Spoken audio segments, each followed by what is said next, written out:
Como eu disse na minha declaração de abertura, não houve agressão, não houve estrangulamento, não houve incidente algum naquele dia ou em qualquer outro dia.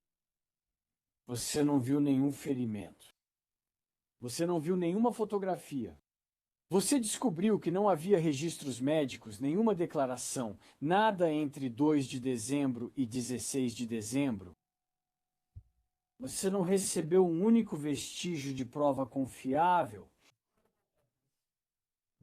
para determinar que tenha realmente ocorrido uma agressão na casa naquele dia. O caso da promotoria não passa das palavras da senhorita Adams. Na minha declaração de abertura, eu disse que uma ferramenta para usar, enquanto vocês passam por esse processo, é considerar como encontrar a verdade. Que a resposta mais simples que explica todos os fatos, essa resposta é a verdade. E o que eu quero fazer é mostrar para vocês alguns dos fatos indiscutíveis deste caso. 2 de dezembro. A senhorita Adams passou a tarde conversando ao telefone. Ela conseguiu uma passagem para Atlanta. Ela fez o jantar para Stefan Diggs e descobrimos hoje cedo que era cachorro quente. Ela entrou no quarto de Stefan Diggs para lhe dar presentes de aniversário e entregar esses presentes de aniversário. Em relação à linha do tempo, tudo isso, cada fato que acabei de mencionar, todos eles teriam ocorrido depois do que a senhorita Adams diz ter sido uma agressão violenta que aconteceu em algum momento daquela tarde. Naquela noite, a senhorita Adams saiu de casa às 7h15. E ela voou para Nova York. Ouviu que ela contou à polícia que ficou na casa de amigos. Você a ouviu dizer de quem eram esses amigos. Mas você também a ouviu dizer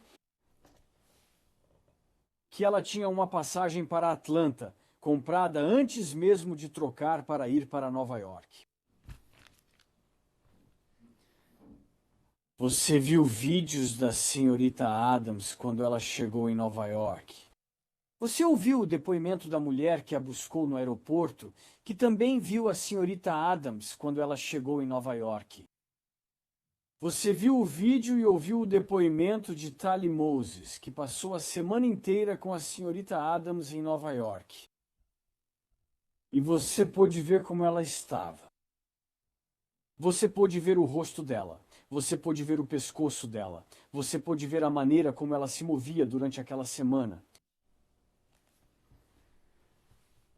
Uma coisa que vou dizer sobre isso, senhorita Adams, ela pode definir hematomas da forma que for mais conveniente para ela, mas todos nós sabemos como são hematomas. Você viu os vídeos e ouviu as testemunhas. No dia 5 de dezembro, senhorita Adams mandou uma mensagem para Stefan Diggs. Oi, você pode aprovar meu pagamento com o financeiro? Por favor, obrigada. Isso teria sido 2 dias e meio depois que ele a estrangulou violentamente no quarto dela. No dia 6 de dezembro, você viu o vídeo dela dançando. Isso é 3 dias e meio depois que essa suposta agressão teria ocorrido. Você ouviu que durante toda aquela semana, de 2 a 9 de dezembro, a senhorita Adams não mencionou absolutamente nada sobre qualquer agressão para ninguém. A única coisa que você ouviu ela mencionar foi na tarde de 2 de dezembro, quando ela disse para Shai que não iria para Miami. Você ouviu que no dia 9 de dezembro ela voltou para casa? Disse que detalhes sobre ela voltar para casa seriam importantes na minha declaração de abertura. Ela voltou para a casa às 23h30, sozinha, e entrou na casa. E o que ela fez? Ela não foi simplesmente até a porta do quarto de Stefan Diggs e bateu nela. Ela tentou digitar o código e não funcionou. E essas são as palavras dela. Foi isso que ela te disse. Nada disso condiz com a ideia de que houve uma agressão violenta na última vez em que eles interagiram um com o outro. Nada disso. E esses são fatos incontestáveis. No dia 11 de dezembro, a senhorita Adams enviou uma mensagem de desculpas para Stefan Diggs. Ela disse que se sentia muito por sendo emo e que não queria que ele se sentisse assim. Ela não queria que ele pensasse que ela estava tentando largar o emprego. E ela te disse que estava tentando manter o emprego. Ela estava tentando voltar.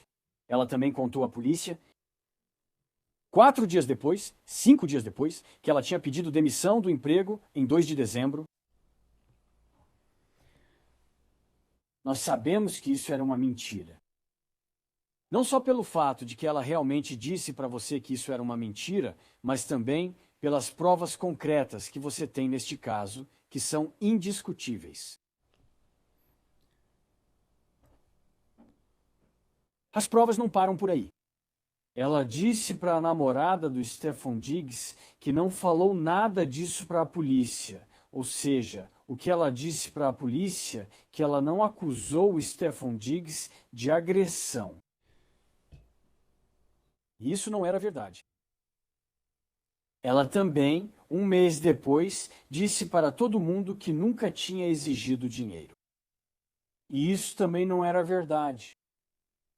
Agora, mais fatos indiscutíveis. A senhorita Adams foi paga por novembro. No começo, ela não admitiu isso. Acabou dizendo que eles resolveram. Ela foi paga por 2, 3 semanas. E, na verdade, hoje recebemos uma resposta sobre por que ela não foi paga pelo mês inteiro. Porque ela estava em Tobago com Shy Charles. Você ouviu Melissa Goddard dizer que a senhorita Adams já tinha recebido tudo. O acordo de confidencialidade. A senhorita Goddard comentou isso com você. E você soube disso pela senhorita Adams. Quero que você olhe para a mensagem de texto no item 4. Está na página 195. Conversamos um pouco sobre isso ontem à tarde. Mas este é outro fato incontestável, e é muito importante. Porque, apesar do que a senhorita Adams disse à polícia em 16 de dezembro e do que disse a vocês em alguns momentos ontem, em 13 de dezembro de 2025, a senhorita Adams diz do que ela acha que se trata o NDA. E ela diz: você está aqui me fazendo de idiota. 700 comentários. Se eu contasse por que não está no blog, você acreditaria, Sr. Diggs. Agora assine um NDA e me envie meu dinheiro. Você está me fazendo de idiota. Senhorita Adams quer que você acredite que ela não contaria para Shy Charles, porque Shy Charles conhecia Stefan Diggs. Isso exige que você ignore completamente o fato de que ela escolheu livremente e de boa vontade ir para Nova York para ficar com Shy Charles. No dia 13 de dezembro, ela contou ao Sr. Diggs, ela contou a Stefan Diggs do que ela achava que o NDA se tratava. E era sobre a questão do blog. Você acha que faria um pouco de sentido se o NDA fosse sobre algum tipo de agressão física, um estrangulamento, que ela pudesse dizer qualquer coisa para ele? Ei, você sabe do que esse NDA realmente se trata? Ou talvez só o NDA porque você me agrediu? Nenhuma palavra. Ela descreve por que isso está lá. E essas são as palavras dela do dia 13 de dezembro. E isso é indiscutível. Vamos falar da polícia por alguns instantes.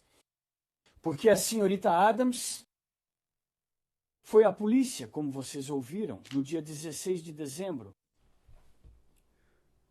E há outros fatos indiscutíveis neste relatório. Ela mentiu para a polícia. Ela não deixou o emprego. A senhorita Adams te disse algo ontem, onde ela falou: bem, eu deixei minha posição, era como se fosse na casa, mas esse não era o meu trabalho. Você ouviu o que o policial Ellis disse hoje cedo? Eu disse, você quer dizer a posição dela, tipo o trabalho dela. E ele disse, claro. Ela disse ao policial Ellis que só voltou para pegar as coisas dela. E você sabe que isso não é verdade. E às vezes ela parecia admitir que isso não era verdade. E você sabe pelas próprias palavras dela na época, tanto para o Sr. Diggs quanto para a Sony, que isso não era verdade.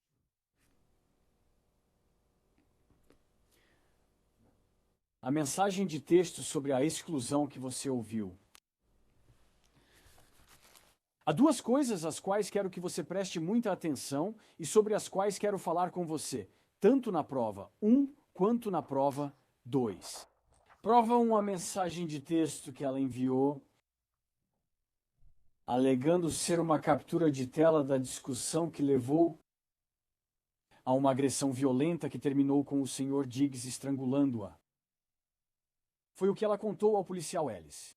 E você ouviu isso dele esta manhã. Você também ouviu dela que ela apagou mensagens. E eu acho que o que ela disse foi algo como: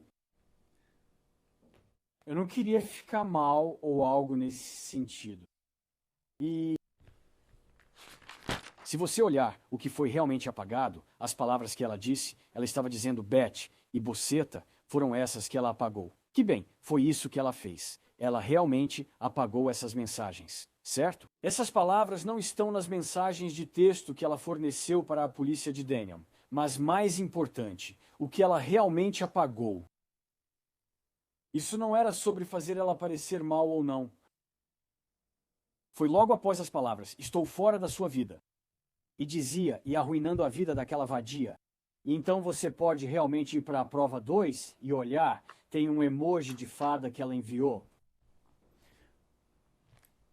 E o motivo disso ser importante é porque, como você ouviu do policial Ellis esta manhã, seria importante saber se alguém apagou mensagens. Seria importante ver o quadro completo. E essa mensagem aí, dizendo e arruinando a vida daquela vadia, desculpe pela linguagem, com o emoji de fada. Você acha que isso pode ter provocado a pergunta: ei, quem é essa vadia? Ela já respondeu isso ontem, era a Lindsay. A discussão não era sobre dinheiro. Você tem isso como prova, e a senhorita Adams admitiu depois. Essas mentiras para a polícia,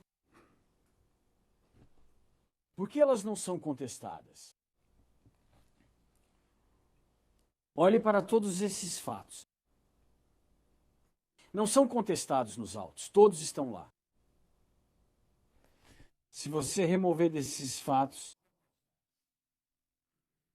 uma coisa que ocorreu uma agressão, tudo faz sentido. Se você considerar que ela foi agredida naquela tarde, antes de tudo isso acontecer, antes de tudo que acabei de ler para você, nada disso faz sentido. Por que alguém recém-estrangulado desceria até a cozinha, conversaria ao telefone e não teria uma única marca no rosto, nem pareceria minimamente incomodada? Por que essa mesma pessoa prepararia o jantar para o homem que acabou de fazer isso? Por que essa mesma pessoa bateria na porta do quarto dele e entregaria 2 presentes de aniversário? Por que ela agiu assim na semana seguinte? E então, por que mentir sobre isso repetidamente para a polícia? E o que acabou acontecendo em seguida, apenas cronologicamente, deixa claro o que estava por trás disso. Porque o que você ouviu é que apenas algumas semanas depois, o mediador dela fez uma exigência de dinheiro. E se você considerar esse fato, agora tudo faz todo o sentido. Nós fornecemos provas para vocês. Nós apresentamos provas. Nós chamamos testemunhas.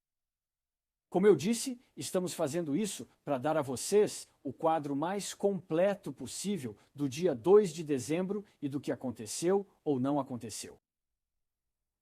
E pense nisso por um momento. Como se prova uma negativa? É basicamente impossível, certo? Escolha um dia de 2 meses atrás. Lembre-se de cada ação que você fez naquele dia. Cada momento do seu dia. Então prove isso. Não dá para fazer isso. E essa armadilha, os idealizadores do nosso sistema, eles estavam cientes disso. E é por isso que funciona do jeito que funciona. Cabe à acusação provar o seu caso. E o caso deles, como viram, é o testemunho internamente inconsistente de uma testemunha. E esse é todo o caso deles. E isso não é suficiente para cumprir o ônus deles. O ônus que vocês vão ouvir é o da dúvida razoável. E o juiz vai dizer a vocês que isso exige certeza moral. Quanto você apostaria nas palavras de Jamila Adams? Você apostaria sua própria vida ou a de outra pessoa? Em tudo o que acabei de expor, você tem as ferramentas para avaliar a credibilidade. Mas não é só isso, porque outra coisa que o juiz vai dizer para você é que você pode, na verdade, levar em consideração a maneira como a testemunha respondeu às perguntas, se comportou, sua postura, como ela parecia. Eles soavam consistentes? O que disseram se sustentava dentro da própria versão deles.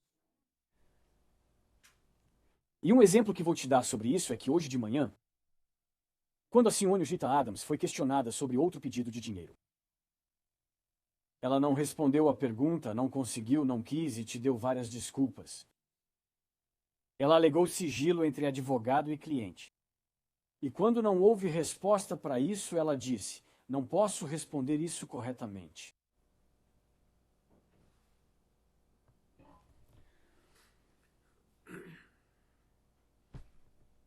Leve em consideração a forma como ela respondeu às perguntas, mas compare isso com os fatos que você sabe que tem.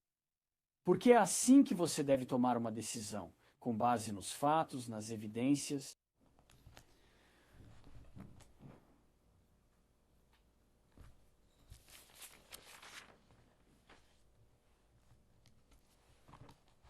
Em termos sobre as evidências que a promotoria realmente apresentou, o que apresentaram a vocês são alegações de uma pessoa.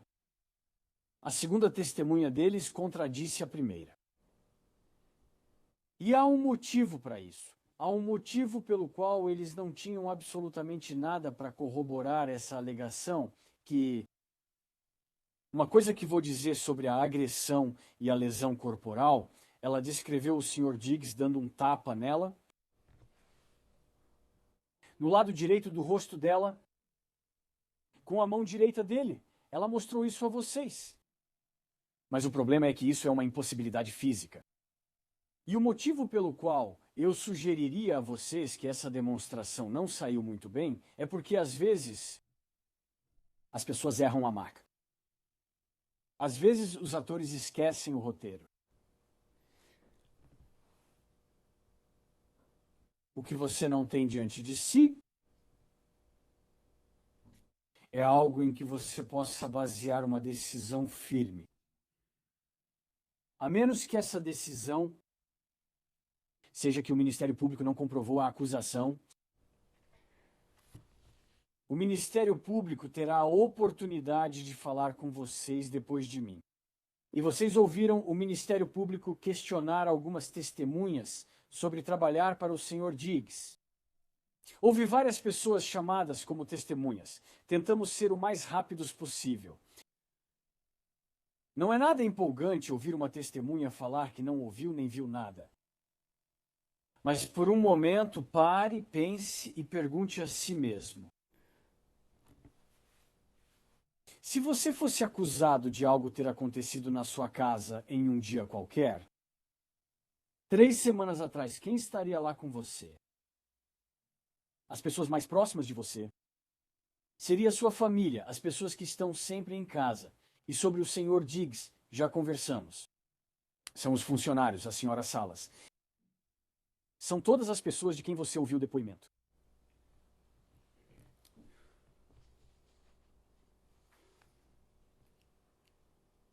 Uma coisa sobre a qual eu quero falar é um motivo para parcialidade. Porque quando o Sr. Virtue perguntou, acho que a primeira testemunha foi, ela era a senhorita Salles. O Sr. Diggs pagava o salário dela, não é mesmo? A única testemunha que tem o maior interesse financeiro nisso é Jamila Adams. Você a ouviu falar muito sobre dinheiro ontem. E essa foi a única testemunha da promotoria para sequer mencionar o que eles alegam que foi essa agressão. Essa é a prova deles. Eles não podem e não provaram esse caso porque não houve agressão. Em 2 de dezembro, ou como eu disse, em qualquer outro dia. E é sua obrigação exigir que eles cumpram esse ônus e decidir o caso com base nas provas que você tem diante de si. E essa prova fornece uma resposta, apenas uma resposta. E eu sugeriria a vocês que a Sra. Adams fez essa acusação como uma forma de tentar pressionar, humilhar e punir Stefan Diggs. E vocês ouviram que ele tem vivido com esse caso e essas acusações desde dezembro de 2025 e está na hora de acabar. As provas que vocês ouviram, que foram apresentadas a vocês, não são suficientes para que a promotoria sustente o seu ônus. É sua obrigação proferir um veredito verdadeiro e justo. E as provas que vocês ouviram exigem que vocês voltem para aquela sala e tirem esse peso dos ombros de Stefan Diggs, dizendo a ele e ao mundo que Stefan Diggs não é culpado desse incidente que nunca aconteceu. Obrigado.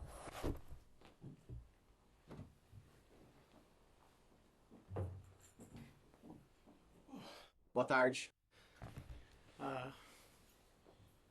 Parece que faz um tempinho desde a última vez que falei diretamente com vocês. Então, a senhorita Adams foi uma testemunha ideal? Não. Ela foi argumentativa, evasiva, difícil. Mas isso significa que vocês devem descartar tudo o que ela diz? Ela disse que não. Acho que seria fácil para vocês, mas esse não é o trabalho de vocês. Vocês são o júri. É o trabalho de vocês, o dever sagrado de vocês. Analisar cada evidência apresentada, considerar tudo e dar a devida atenção. A atenção, o escrutínio, o peso que isso merece. Vocês não precisam gostar da senhorita Adams. Não precisam gostar da maneira como ela testemunhou hoje e ontem. Mas precisam dar a ela e ao seu testemunho a atenção que isso merece. Vocês ouviram ela sobre o ocorrido naquela sala em 2 de dezembro. Ela disse que ele entrou na sala, deu um tapa nela, a colocou em uma gravata, disse algumas coisas para ela. Eu sugiro que, se você se lembra de como ela estava testemunhando, acho que a maneira como ela estava testemunhando sobre isso contribui para a credibilidade dela. Ela estava falando com calma, olhando e tentando se lembrar das coisas. Como o advogado de defesa previu, uma das coisas que vou dizer é que a senhorita Adams foi a única testemunha de quem vocês ouviram sobre o que aconteceu naquela sala. Vocês ouviram as testemunhas da defesa sobre o que ocorreu depois, mas lembrem-se que a senhorita Adams afirmou que isso foi após ela se recompor. Ela disse que chorou trocou de roupa, começou a arrumar as coisas. A pergunta que vocês podem estar se fazendo é: por que ela agiria dessa forma? Por que ela estava saindo e sorrindo? Bem, eu sugeriria a vocês que todas as pessoas com quem ela convive são pessoas que conhecem o Sr. Diggs há muito mais tempo do que a conhecem. Sugiro que considerem o relacionamento dela com o Sr. Diggs. Ele era, às vezes, amante dela, chefe, proprietário, ele era um atleta, uma celebridade financeiramente poderoso, cercado por pessoas que estavam todas na folha de pagamento dele e que gostavam dele. Quando você leva tudo isso em consideração, o comportamento dela faz sentido, pois era a maneira dela de seguir em frente depois daquilo. Ela te falou que eles tinham um relacionamento complicado. Ela disse que brigavam sempre. Então, isso também pode explicar por que ela mandou mensagem depois, tentando fazer as pazes ou resolver as coisas, e por que deu o presente de aniversário. Nesse caso, você ouviu 3, 4 tipos de coisas, certo? Você ouviu coisas que não são provas. As falas de abertura, as alegações finais, perguntas, coisas que foram desconsideradas, essas são coisas que não são provas. Elas podem te dar um certo contexto, mas não são provas em si mesmas. Você ouviu as provas e o depoimento das testemunhas. Você poderá ver vídeos, fotos e todas as mensagens de texto. A terceira coisa que você ouvirá, coisas que não são provas, que são provas e a lei. A juíza deu instruções preliminares sobre a lei no início. Após os argumentos finais, ela instruirá vocês sobre toda a lei. Peço que você dê a ela a mesma atenção que deu a todas as provas e que dê a mesma atenção aos 2 advogados durante os argumentos finais. Dê essa atenção à juíza quando ela ler a lei. E há uma quarta coisa a qual você vai precisar prestar atenção, ouvir e considerar. E isso são uns aos outros. Quando vocês terminarem aqui, assim que eu terminar, assim que o juiz ler a lei para vocês, será o trabalho de vocês ir para aquela sala e deliberar sobre este caso. Quando vocês entrarem naquela sala, cabe a vocês decidirem como querem conduzir as coisas. Não existe manual, não existe guia, não existe cronograma de como vocês vão chegar à decisão e ao veredito. E ninguém vai fiscalizar se vocês fazem isso de um jeito específico.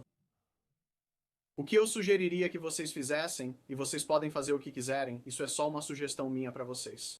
O que eu sugiro que vocês façam é que não entrem lá e simplesmente digam: beleza, vamos fazer uma votação logo de cara.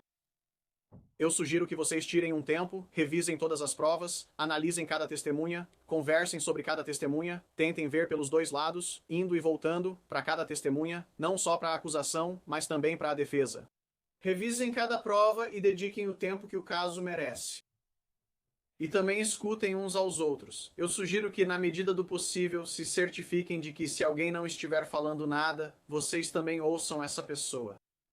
Como falei no início, toda a prova é importante e isso é verdade. Eu espero que vocês tratem cada elemento de prova com a atenção que ele merece. Façam a análise, o escrutínio de todas as testemunhas, de todas as provas, conversem entre vocês e vocês chegarão ao veredito correto. Sugiro que o veredito seja de culpa em todas as acusações. Obrigado.